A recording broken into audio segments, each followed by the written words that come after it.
Patrik, prvý to, aký je to pocit? Je to niečo úžasné, ako to sa jednoducho nedá opísať a hlavne nie tak, aby to neznelo ako klišé, takže bolo to pre mňa aspoň neuveriteľné prekvapenie a naozaj som taký šťastný, jednoducho človek si to váži.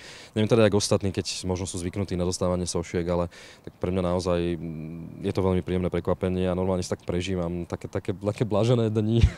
Je to úplne krásne od tých ľudí, od tých divákov, lebo toto je vlastne soška, za ktorú vďačím práve tým divákom a je to úžasné, že je to taká satisfakcia za tú prácu a je to úžasné takéto niečo od divákov dostať.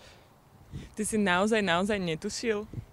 Nie, vôbec som netušil, ďakovnú reč som nemal pripravenú. Ja som si ju kedysi možno pripravoval pred 14-13 rokmi, kedy som tak akože, že možno, že som bol tak niekde v tej najúžšej nominácii, bol som väčšinou druhý, tretí a tak ďalej, ale nikdy som nemyslel, že fakt naozaj tú sošku budem mať, takže pre mňa to, že zahlásili moje meno a ešte ho zahlásila Eňa Vacvalová, lebo sa ňou si veľmi dobre rozumieme, spolupracujeme, staráme sa o detičky postihnuté v Trnave, takže bolo to niečo úžasné. Ona už keď vlastne povedala, predtým, než vyslovila moje meno, povedala takú vetu, že ju to veľmi teší. Ja som vtedy vypleštil oči, lebo to už niečo naznačovalo, takže ja som si vlastne taký malý infarkt prežil možno 2 sekundy predtým, než vyslovila moje meno. A potom už keď to meno vyslovila, toto bolo, nohy sa podlomili. Ja som mal vážny problém prejsť tých 10 krokov k tomu mikrofónu. Mne srdce neuveriteľne bylo, vyschlo mi v ústach. Triasol sa mi hlas a hrozne som sa bál, aby som náhodou na niekoho nezabudol poďakovať mu za toto všetko.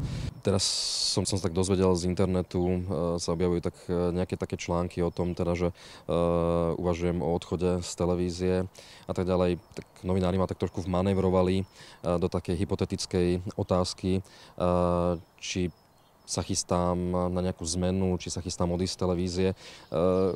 Samozrejme človek po tých 15 rokoch cíti tak trošku možno únavu a cíti takéto vyčerpanie.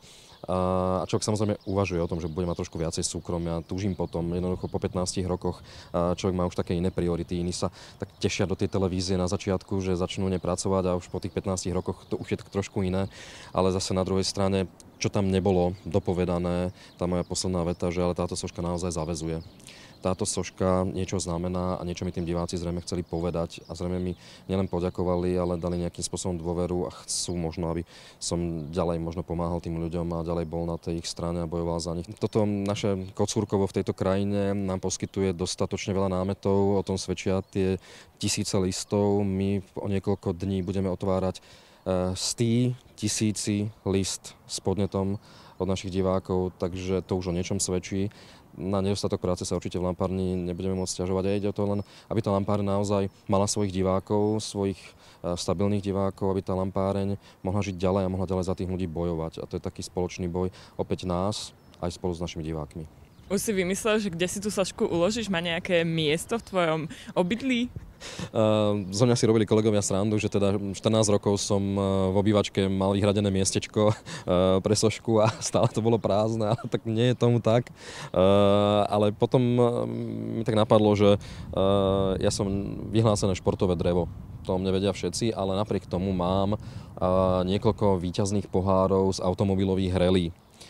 A teda to bude asi to miesto, kde v popredí bude určite táto soška stáť a budem sa na ne pozerať a bude mi to vlastne pripomínať tú priazeň tých divákov, takže do konca môjho života. Kto ako prvý ti zablahoželal z tvojich blízkych? Ja viem, že veľa ľudí bolo priamo na Otovi, ale možno tí, ktorí tam neboli. Toto bol tiež taký veľmi silný moment, lebo po skončení priameho prenosu som si zapol mobilný telefón, v ktorom pristalo obrovské množstvo SMS-iek a ako prvý telefonát sa podaril mojej babičke, ktorá možno aj jej by som možno venoval toho Ota, pretože teraz zvádza veľmi ťažký boj o svoj život a bolo to také veľmi symbolické, že práve ona mi zavolala.